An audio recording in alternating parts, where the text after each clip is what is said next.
We're going to start at the beginning. This is little Ned. Yes. So where was this, and who is this with you? Yes, that's my dad, and that's me in those pictures. That's a picture of me in Cyprus. So my dad immigrated to the U.S. from Cyprus in his early 20s. This is the northern part of the country, which is an unrecognized country. It's Turkish. And actually, I should just say, like, my dad really is my hero growing up. He really rebelled because he ended up marrying this American woman, this Jewish woman, this Turkish Muslim man. So I think I really have been inspired by my parents and just, not letting the rules sort of weigh me down too much. And, this is me in Cyprus. I would go there every other summer or so. I grew up in Silicon Valley. But I had that juxtaposition growing up of, being in the technology capital of the world and then spending the summers in a place where it was cut off from the rest of the world. It was an unrecognized country.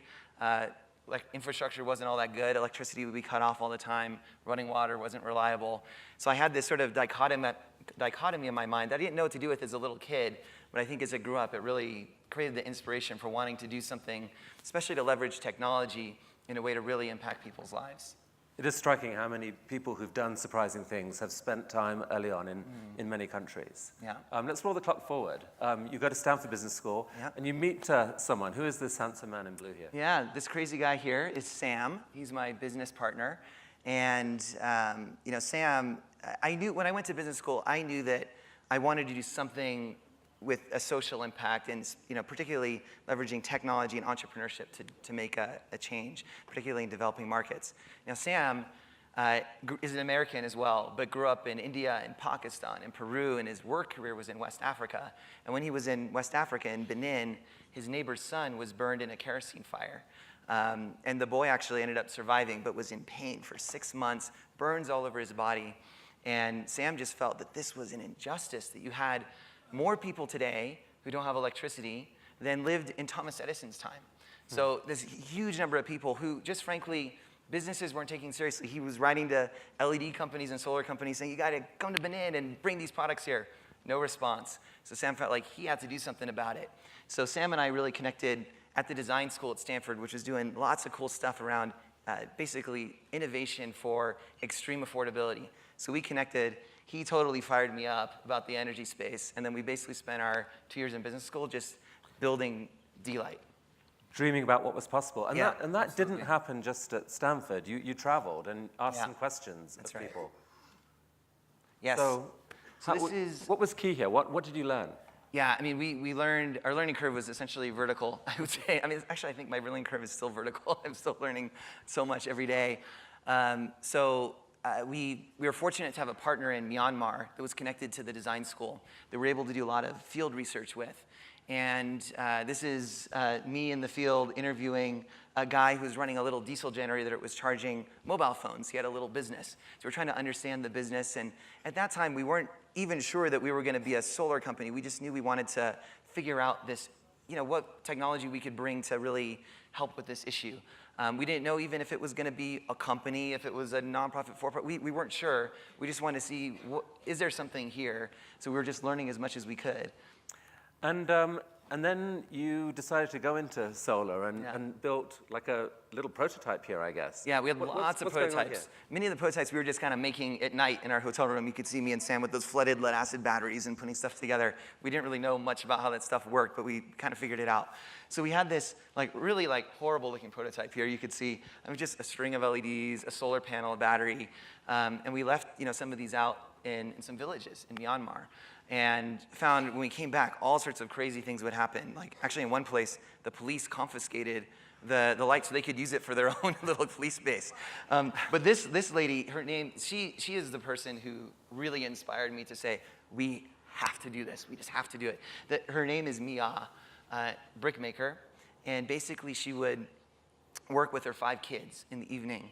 And they couldn't afford kerosene because Myanmar, they didn't really have it available. So she would burn diesel, which is horrible. I mean, smoky, dim, and expensive. So she would burn this stuff at night, and she and her kids, they would make these bricks, and in the daytime, they'd leave them out to dry. And that was her life. She made about a net income of $1 a day. So we left this prototype with her, and then came back about 2 weeks later, And I think it was right around Christmas time, because we were there over our Christmas break. And basically we came back, and when she saw us, she started crying. And she said, this product has totally transformed my life. My kids aren't coughing. This product? Yeah, Like this act product. together? Yeah, product. I mean, it's not even a product, right? It's just a stuff put together. It's changed my life.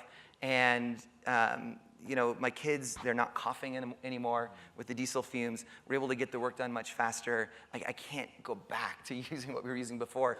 And the most incredible thing to me was she had saved up money to buy this prototype. And, it blew us away, and we realized that the technology was there.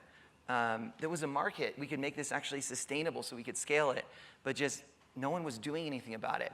Right. So we felt like, even though there's risks and it's going to be challenging and we may more likely than not fail, we felt like even if we only ended up reaching 1,000 people or 10,000 people, it's worth it. We got to do it.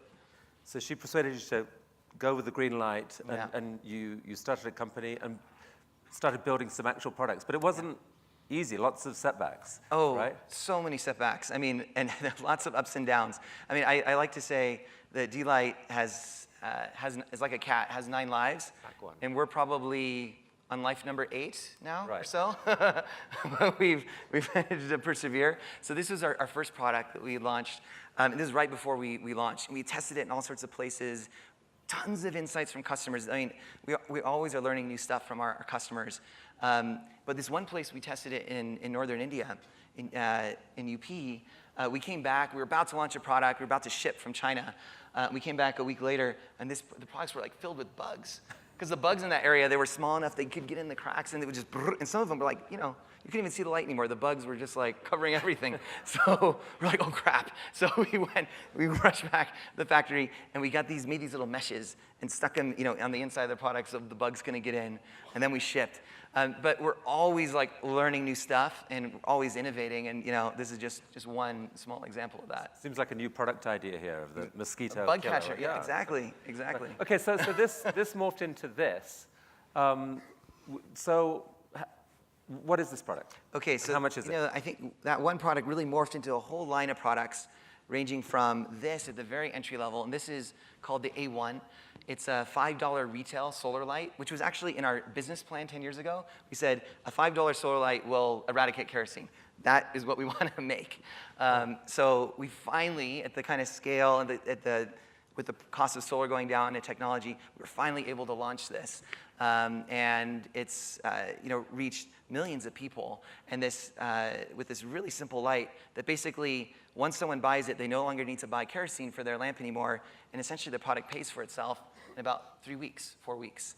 And this is a great way for people to get a first experience of solar, but at the same time, just getting rid of your kerosene lamp, that's just a first step for customers.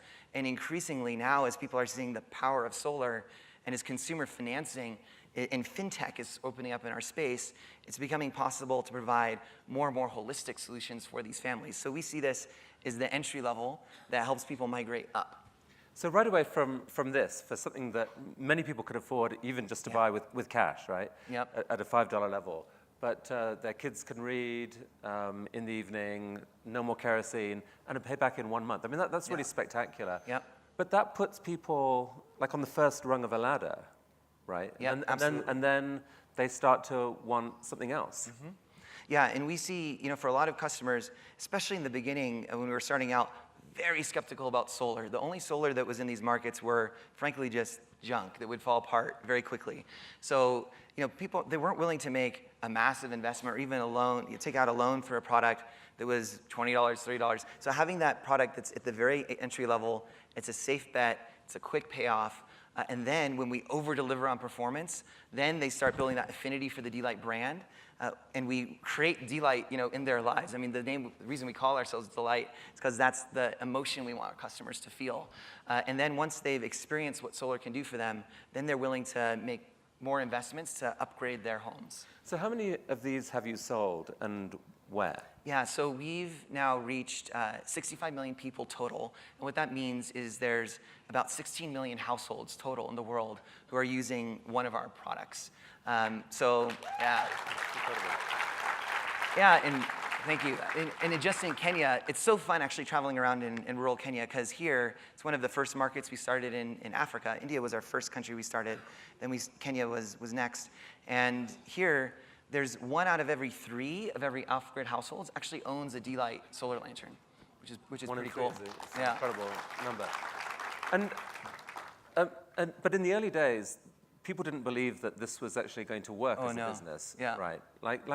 Talk about that, about some of the setbacks and frustrations, and what, if you like, what normal investors said when you said, "Hey, come and invest in us." Yeah. So I mean, I have lots of stories about rejection. So but for some reason, Sam and we were, I think, a bit naive, and we're just sort of, we knew this would work. I mean, for no real logical reason, but we just were determined. But we would go to investor meetings, and I remember one really clearly. We pitched, we thought we did a good job, and then we kind of talked to the investor after one-on-one.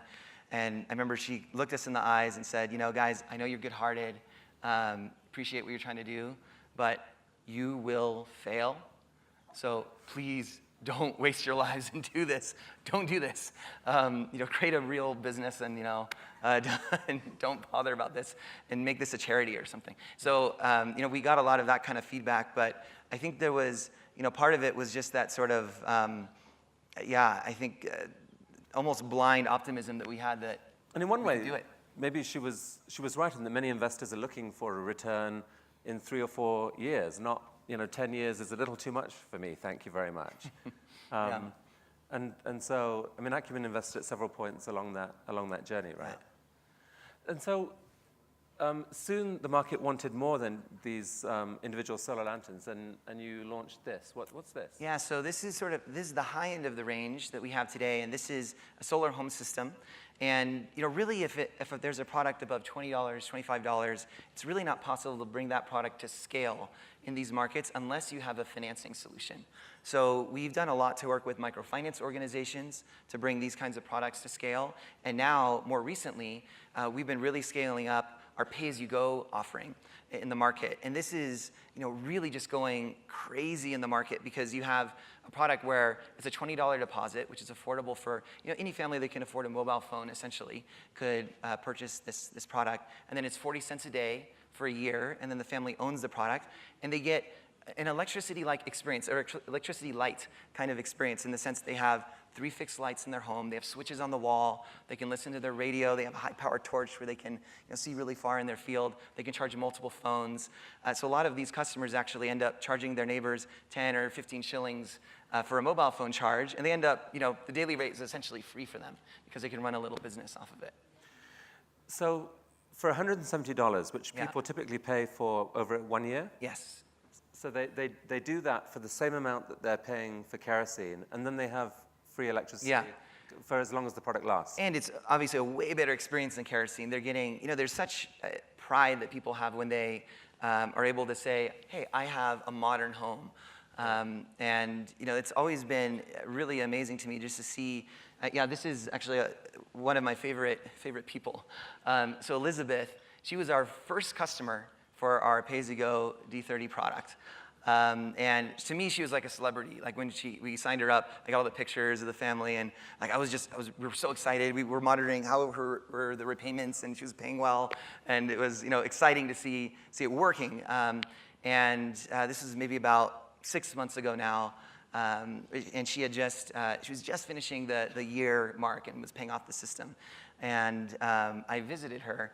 And I came to her house, and actually the first thing I heard was the radio blaring, the d.light radio blaring. It was like, really cool local music, and I was walking to the house, and then she sees me, and she just has this like massive smile on her face, and then she gives me this huge hug, and then she doesn't speak any English. I don't speak Swahili, but then she's just like shaking my hand for like probably 2 minutes, and just like pumping my hand, and then sort of like telling our salesperson some stuff, and she was just explaining that, she had actually had a d.light solar lantern before, and we're finding about half the customers here who are buying the system have owned a d.light solar lantern, so there really is that upgrade path.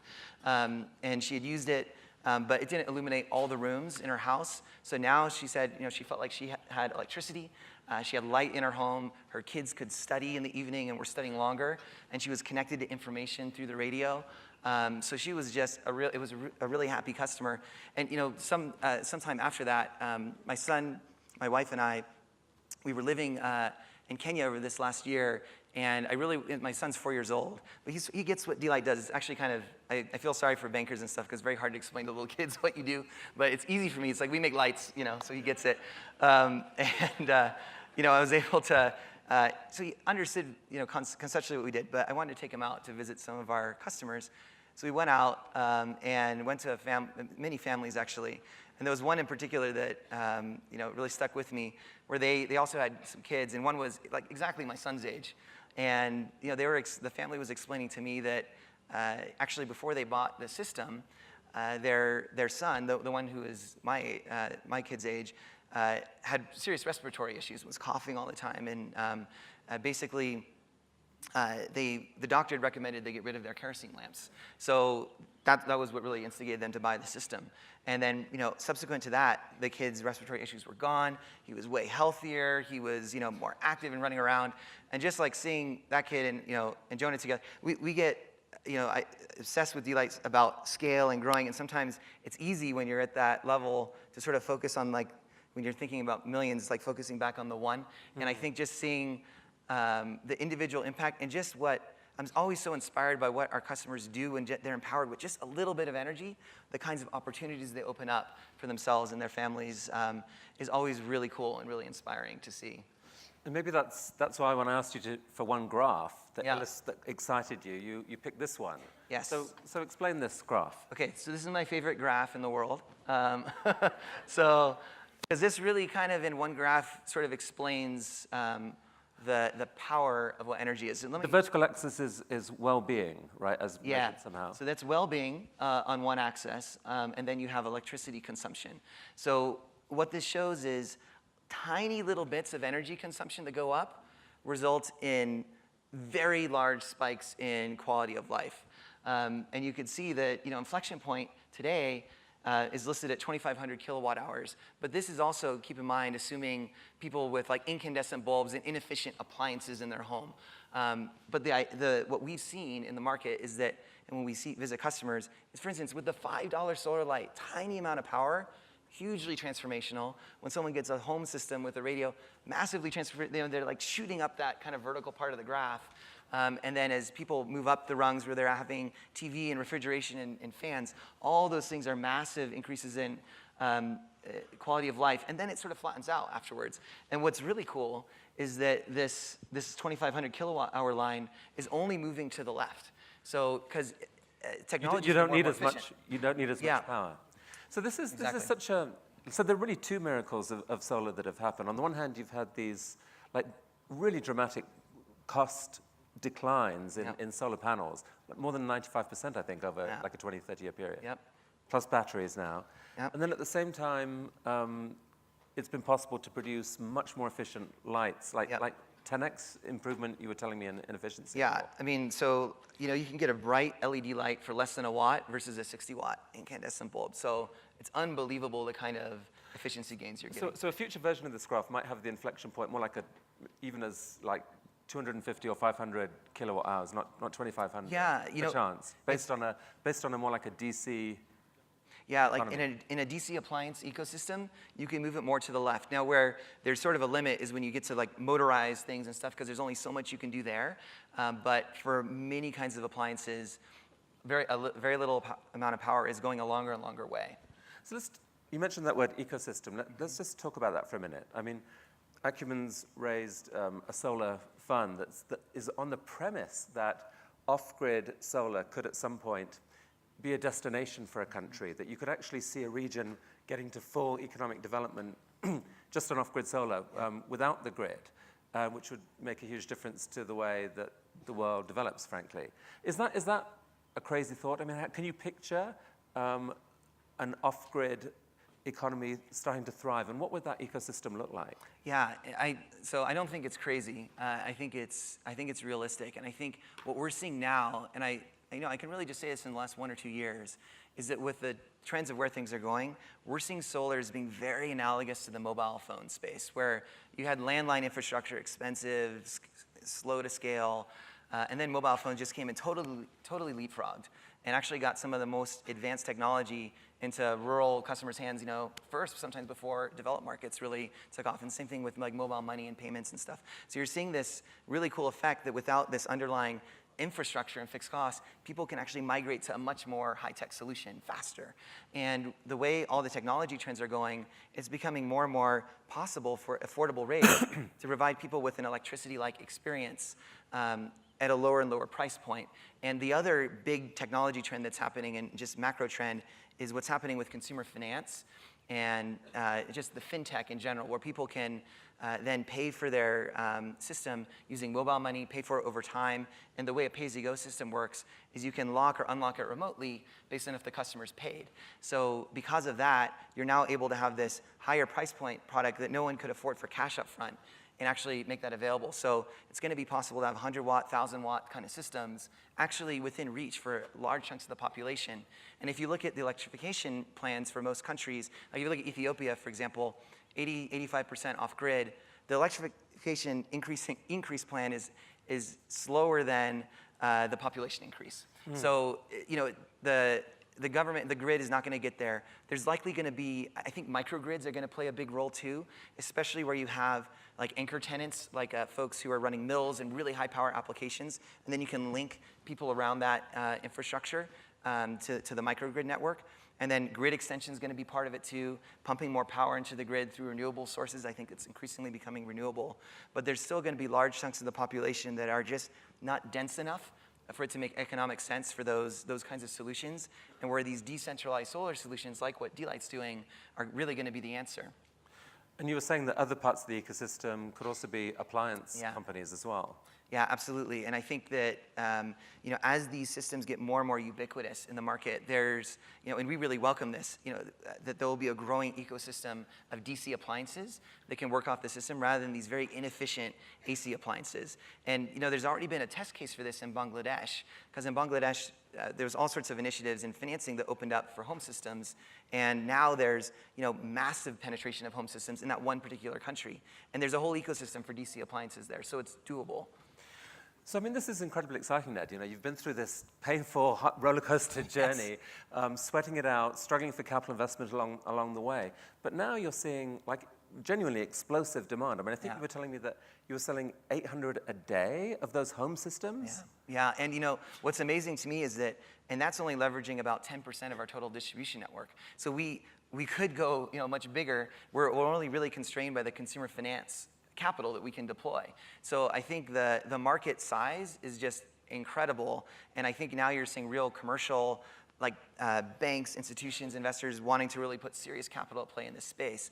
And I think this really goes to show the kind of catalytic role Acumen can play in sort of seeing this before anyone else can see it, and having the patience to kind of see through the crazy ups and downs. And we had lots of crazy ups and downs, as several of you in this room know, to get there, and very intense periods.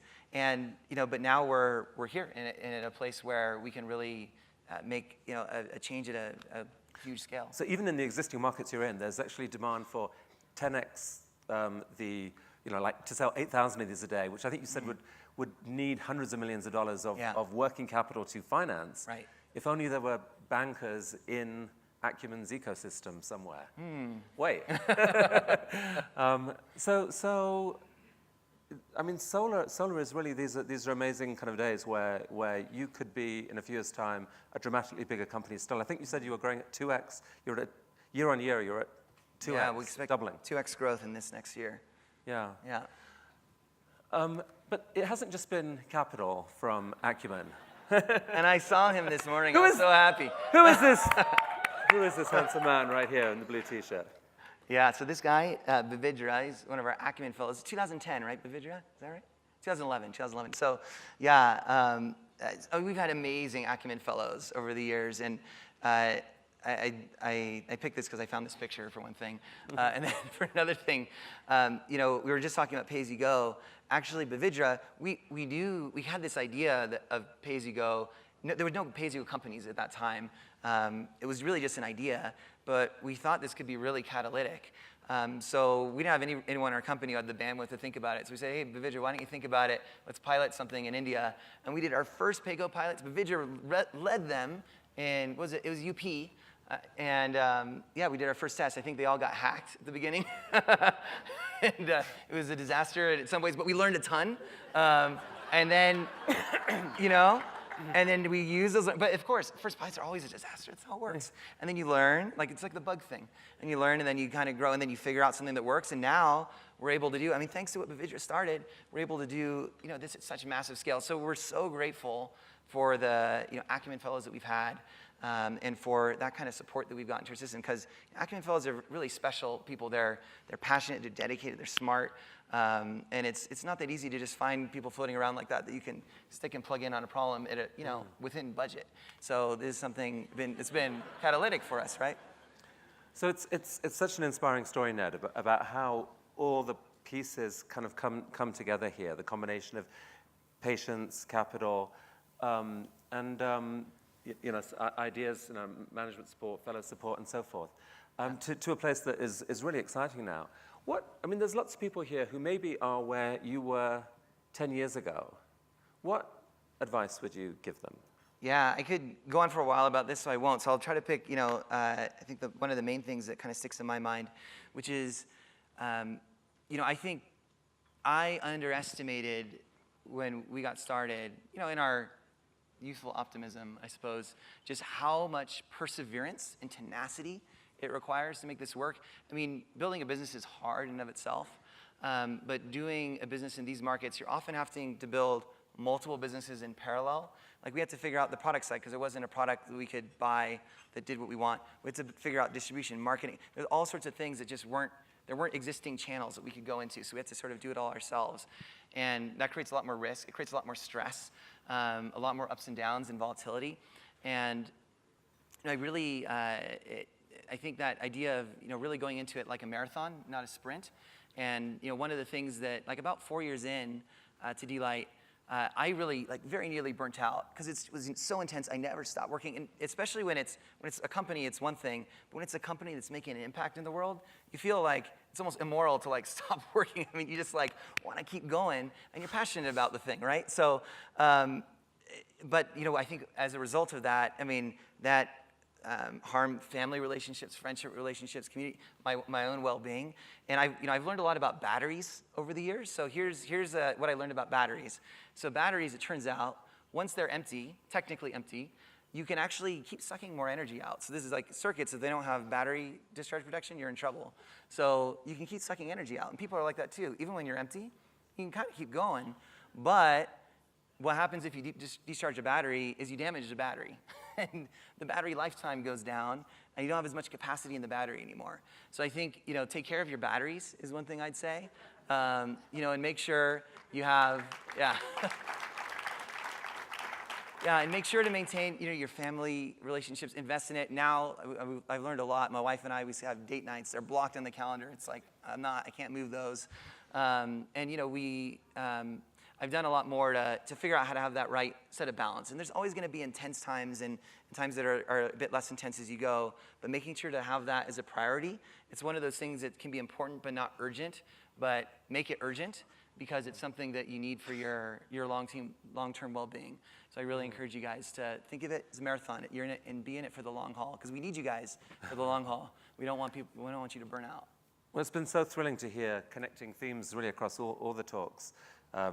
This morning and yesterday too, of finding that purpose, the courage to go for it, perseverance, the kind of keep working, but also paying attention to the soulful, spiritual, the core of you, and that is also protected. And certainly speaking personally, this whole week has been very nurturing and reaffirming and refreshing from that point of view. Ned, thank you for dedicating your life to this extraordinary work and for what you've built. It's a truly incredible company, a real inspiration to everyone here. Well, Ned, thank you so much. Thank you so much.